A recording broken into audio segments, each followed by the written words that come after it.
Welcome back to Kitcar Shorts, everybody.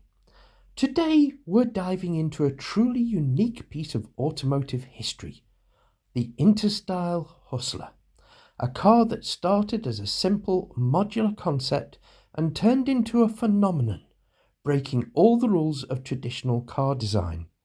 Stick around as we explore the fascinating story of the Hustler Wooden, its innovative beginnings to its unforgettable variety of design and builds. Designed by William Townes in 1978, the Hustler wasn't just another car. It was a vision. The concept was a simple yet striking modular car that could be assembled in various configurations. But when the first prototype rolled out that year, it was clear that it wasn't like any other car that had gone before it.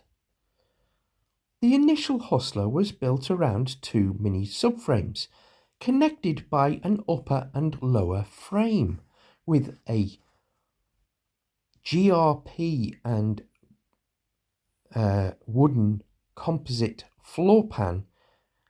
Its body panels also crafted from lightweight GRP. The styling was a combination of sleek, rakish front lines with a boxy rear hatchback complete with large glass windows. After initially offering the design to Jensen, who didn't take up on the idea, William decided to go into production for himself through his Interstyle company. As soon as it was shown to the press, the reception was nothing short of enthusiastic.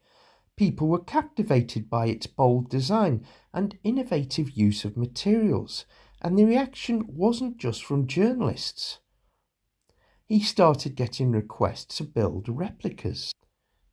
Over the next decade, William Townes sold over 200 kits in various styles, from street versions to off-road versions, building up to a V12 Jaguar-based version.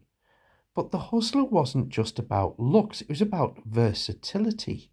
And that's when William Townes really got creative. Enter the Hustler in wood. Revealed at the 1980 British Motor Show, this was truly a one-of-a-kind version of the Hustler. The bodywork was made up entirely out of marine ply, yes, wood, instead of the standard GRP and steel frame. The results were stunning. The car featured a beautifully varnished mahogany veneered ply, contrasted by the ash wood trim. And Townes even coined the phrase that the Hustler grows on trees. It was not only an eye-catching but also a practical prospect.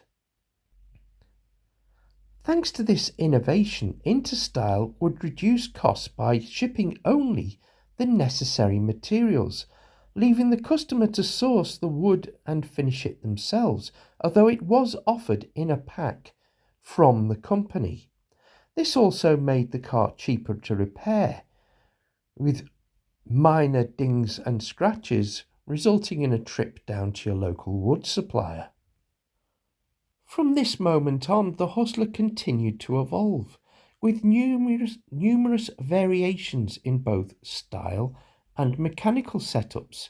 The modular design allowed buyers to truly personalise their vehicles in ways no mass-produced car could match. So while the Hustler might not have made it into mass production, it cemented itself as a well-loved and highly regarded kit car. The ingenuity, creativity and sheer boldness of William Townes' design lives on, showing us that sometimes the most groundbreaking ideas come from breaking the rules. Well, that's all for today's deep dive into the Townes Hustler in wood. If you enjoyed the video, be sure to like, comment and subscribe for more amazing stories from the world of kit cars. Until next time, keep driving.